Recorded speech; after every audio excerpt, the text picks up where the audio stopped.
Bonjour, c'est Rim Chami. Je suis chef et aujourd'hui je reçois chez moi Hassan Baraka, l'athlète et aventurier qui a relié 5 continents à la nage.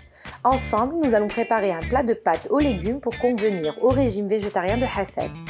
J'ai hâte qu'il me raconte ses incroyables aventures dans le Grand Bleu. Salut Hassan! Rim, tu vas bien? Ça va? Tu vas bien? Bienvenue! Hassan, j'ai appris que tu avais une allergie particulière. C'est pas possible. Je vais pas te dévoiler, si tu veux, ma kryptonite. Hein. Mais écoute, on me l'a dit, c'est trop tard. Alors dis-moi tout. C'est vrai, en fait, je nage dans l'eau. Oui. J'adore le milieu marin. Ouais. Mais malheureusement, j'ai une allergie donc à tout ce qui sort de l'eau quand je le mange. Bah écoute, ça tombe bien parce que je le savais et donc j'ai préparé un plat complètement végétarien. Bah c'est cool, c'est ce que je mange en ce moment. Oui. Alors je te donne une courgette. Ok. Tu me la coupes s'il te plaît en rondelles et ensuite en quartier. Ok. Tiens. Tu as un sens déterminé, non? Non, Ok. tu fais ça, Allez. on fait ça comme à la maison. Ça marche? Et pendant ce temps, moi je vais commencer avec la sauce. Ok. Ouais, ça te va? Ça me va. Ça va la cuisine toi? Parce que je te vois un peu un poisson dans l'eau. Non, je suis bien. Non, Ouais. La cuisine, j'aime bien parce qu'en fait, j'aime pas beaucoup manger à l'extérieur. Ouais. Je mange beaucoup que des légumes parce que même si je suis allergique qu'aux poissons, Oui. la vérité, il y a 2 ans que j'ai commencé à manger comme ça végétarien et Oui.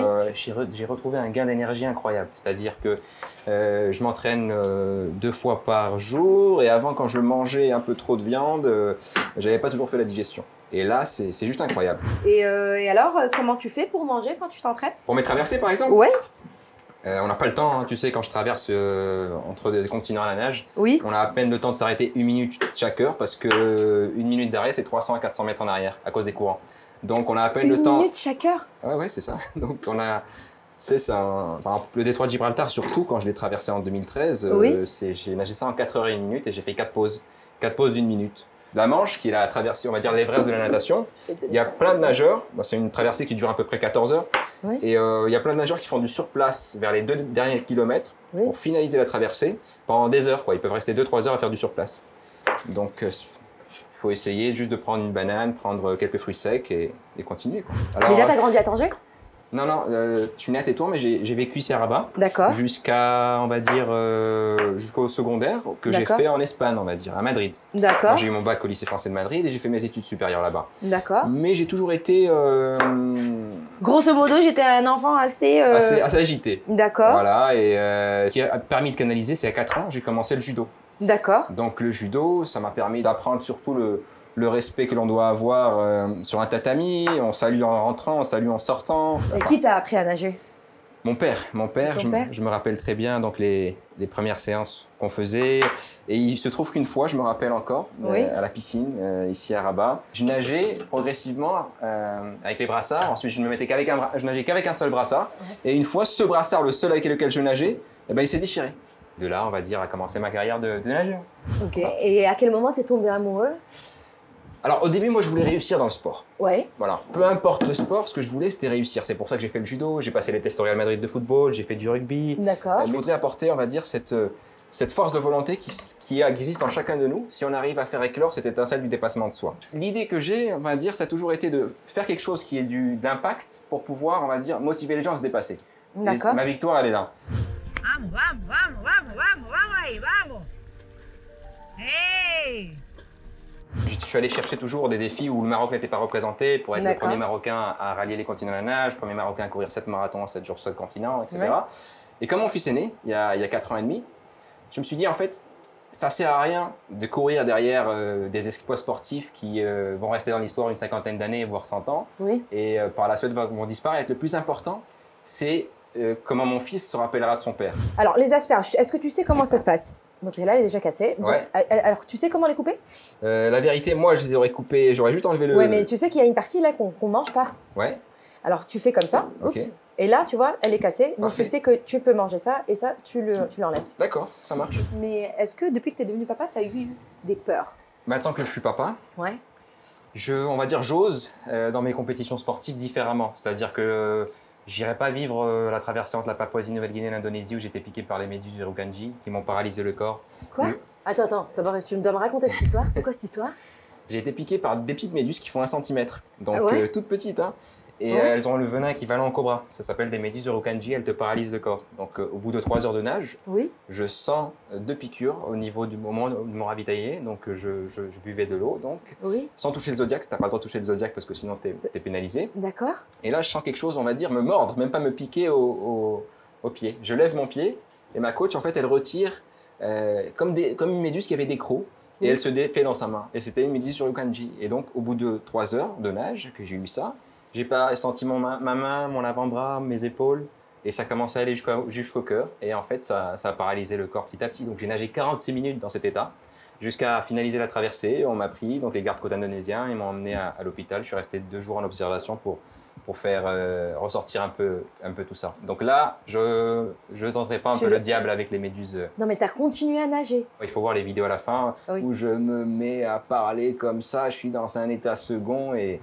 J'ai eu affaire à plusieurs types de méduses. C'est pour ça que maintenant, j'ai dû porter des gants, des bonnets et aussi des chaussons. Et je suis quand même content d'avoir pu rallier l'Océanie et l'Asie. Et bon, heureusement, là j'ai vraiment eu peur. Après, c'est vrai que beaucoup de gens disent que la rencontre que j'ai eue avec le requin en mer Rouge, 1 mois par la suite pour traverser entre l'Égypte et l'Arabie Saoudite était difficile. Ok, mais moi, alors, stop, arrêt sur image, il faut que tu me racontes cette histoire aussi. Qu'est-ce qui s'est passé? Je me retrouve tout seul et là je sens quelque chose passer en dessous de moi. Peut-être que ça rôdait depuis un petit moment. Et non mais t'es à l'arrêt ou t'es... Non, je veux des détails. T'es à l'arrêt, tu nages. Et là je sens quelque chose passer, donc je m'arrête comme ça. Et au moment où je regarde un peu vers ma gauche, je vois quelque chose, on va dire, de sombre. Et j'ai pas envie de regarder. Donc tout ce que je fais, c'est regarder à droite et je fais que respirer à droite. Et je me dis regarde pas à gauche parce que la peur paralyse le corps. Et là, je vois rapidement un Zodiac des gardes-côtes saoudiens venir vers moi. Et il y a un des gardes-côtes qui met un engin dans son pied et qui met cet engin dans l'eau. Et moi, je le reconnais, c'est un Shark Shield, c'est un émetteur d'ondes pour faire fuir le requin. Et là, je fais que respirer du côté droit. Je me dis, je commence à prier et je me dis, qu'il y a quand même 5 bateaux de gardes-côtes saoudiens à côté de toi. Sur chaque bateau, il y avait 10 personnes. Donc ça fait 50 personnes autour de toi. Tout ce que tu peux faire, c'est faire confiance à ton équipe. Donc là, j'ai fait un mouvement de bras après l'autre. J'ai été dans le moment présent en me disant, profite de ces traversées. C'est la dernière traversée de l'expédition. Et si tu l'as réussi, tu rallies les continents à la nage. Il y a une autre anecdote que j'ai envie de te raconter. C'est que quand j'ai nagé entre les États-Unis et la Russie, mais je te disais tout de suite, j'ai pas nagé les 80 km qu'il y a entre les 2 continents. Les 2 continents, J'ai nagé entre 2 îles, là, en fait, en plein milieu du détroit de Bering. La petite Diomède qui est américaine, il y a 100 habitants. Et puis la grande Diomède qui est russe. Ça, c'est une caserne militaire russe. Voilà. Et entre eux, il y a 3 km à peu près. D'accord. Je suis monté sur un bateau qui m'a emmené dans les eaux russes pour commencer ma nage de la Russie vers les États-Unis. Vers les États-Unis. Mais avant de monter sur le bateau, je vois du sang partout. Comment ça? Et c'était du sang de morse. Pourquoi? Parce que les locaux là-bas, ils chassent le morse. Oui. D'accord. Et je vois du sang partout. Et ils me disent, on a passé toute la nuit à chasser le morse. Et pendant qu'on chassait les morses, il y avait une orque qui chassait des phoques. Et moi, à l'époque, je portais ma combinaison noire, on aurait dit un phoque. Je portais aussi le drapeau du Maroc qui était tout rouge, bien sûr, et ça rappelait le sang, tu vois. Et bien là, pour le détroit de Bering, je m'accrochais à quelque chose. Et je m'accrochais à quelque chose de magique. C'est que je suis sorti de Russie un 7 août. Et je suis arrivé aux États-Unis un 6 août. J'étais en train de remonter le temps à la nage. Ah, t'étais en train de remonter. Ah ouais, ça c'est... Donc, va dire à quelqu'un qui a remonté le temps à la nage. Vraiment. Et donc, j'ai pensé qu'à ça. Et comment on fait pour s'entraîner, pour nager dans une eau aussi froide? On se douche avec de l'eau froide. Je prends quelques kilos. Moi, mon poids idéal pour tout ce qui est natation et triathlon, c'est 76 kilos à peu près. D'accord. 76-78. Mais quand je fais ce genre de défi, je suis à 90. Hein. Je vais souvent dans la région donc de Khenifra, ici au Maroc. On a la chance d'avoir pas mal de lacs. Et je nage, en hiver, je trouve de l'eau, comme je vous dis, à 4-5 degrés, donc je nage dans ces eaux-là. Et puis dès que je peux, je fais une compétition à l'étranger. J'ai vraiment l'impression d'être sur une autre planète. Ce qui est difficile à gérer, c'est que comparé aux autres coureurs, Singapour, Japonais, ou même quelques Américains, qui sont plus légers que moi. Moi, là, avec mes 80 kilos, je m'enfonce un peu dans la neige. Mais le plus important, c'est que c'est une étape intermédiaire pour mon défi ultime qui sera au mois de mai, nager au pôle Nord, sans combinaison. Voilà. Incroyable. Et en fait, j'ai ramené quelque chose. Ouais, montre-moi. Qu'est-ce que tu m'as ramené? J'ai ramené, on va dire, après 7 ans. Oui. Après 7 ans, le Guinness des records a reconnu cette traversée comme la traversée la plus rapide du golfe de Aqaba. Donc aujourd'hui, je rejoins, on va dire, 10 sportifs marocains dans le livre Guinness des records. Bravo. Je te félicite. Bravo. Officially amazing. Comme ça te va? Oui, ça me va. Alors, je veux savoir, est-ce que tu voudrais qu'on batte ton record? Totalement. Parce que battre mon record, ça veut dire me pousser à sortir de ma zone de confort. J'aimerais pas rester toute ma vie, on va dire, attaché à quelque chose que j'ai fait il y a 7 ans et que ce soit ma plus grande fierté. Déjà, ma plus grande fierté, ma plus grande joie, c'est mon fils aujourd'hui. Donc, pour ce qui est du sport, ça me fera que, on va dire, me botter les derrière pour aller faire quelque chose, on va dire, pour me surpasser. Est-ce que tu penserais pas à faire une école un jour? J'interviens en entreprise dans le dépassement de soi, mais j'interviens surtout en école et pour les jeunes. Pour, on va dire, faire éclore cette étincelle dont je te parlais. Et donc aujourd'hui, moi, je ne vais pas faire une école pour coacher quelqu'un, parce que c'est tout ce que j'ai besoin, c'est de découvrir son potentiel. Alors en fait, chacun de nous a cette étincelle. Oui, je suis d'accord. Et moi, j'ai juste besoin qu'il la découvre eux-mêmes. Alors non seulement Hassab est un grand sportif, mais c'est aussi un très bon commis d'office. Nos courgettes, nos asperges, nos tomates cerises sont coupées. Je vais maintenant lui demander de préparer la sauce à base de petits pois, de zeste de citron, de feuilles de basilic, de poireaux, d'ail, de persil et de parmesan. Pour ma part, je n'ai plus qu'à mélanger le tout avec les pâtes, cuites al dente, dans la poêle et dressées. Est-ce que tu savais, toi qui je sais que plus tu les cuis, plus tu fais du sucre rapide. Ah bon. C'est ça? J'ai rien à t'apprendre. Tu te souviens tout à l'heure, je t'avais donné une mission. Ouais. Je t'ai dit les courgettes, tu les coupes comment? Ouais. Comment je t'ai dit?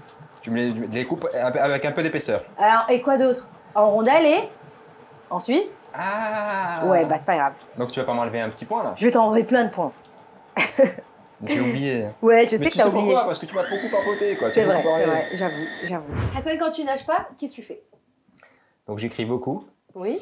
Et je fais preuve de patience aussi. Bon, là, il y a un livre qui est sorti en 2017, c'est La force de l'échec, c'est un peu mon parcours sportif où j'ai, on va dire, raté dans plusieurs sports avant de réussir, on va dire, dans la nage en eau libre. D'accord. Et donc là, je suis en train d'écrire, j'ai deux projets en cours.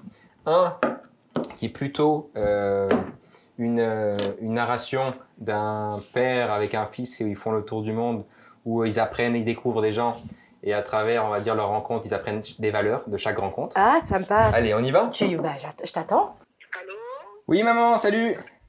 Oui, bonjour fiston, ça va? Oui, écoute, maman, je viens de préparer le meilleur plat possible au monde imaginable. Toi, tu l'as préparé? Bah, je t'ai envoyé la photo. Alors, moi, je te lance un défi, comme tu aimes les défis, dis-moi ce qu'il y a dedans. Je vais voir si c'est toi. On a fait des pâtes et ensuite, on a fait une sauce qui peut égaler les sauces que fait papa. Tu sais, on a fait une sauce avec des légumes. Donc, on a pris une courgette, on a pris un poireau, on a pris de l'ail.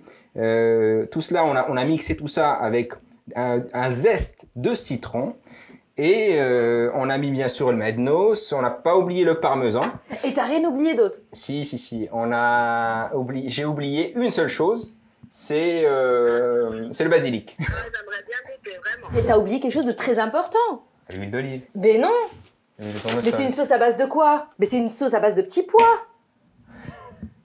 Mais c'est vrai. Mais c'est vrai. Mais jure-le. C'est l'essentiel. Mais oui, c'est l'essentiel. Bon. Bon, donne-toi une note.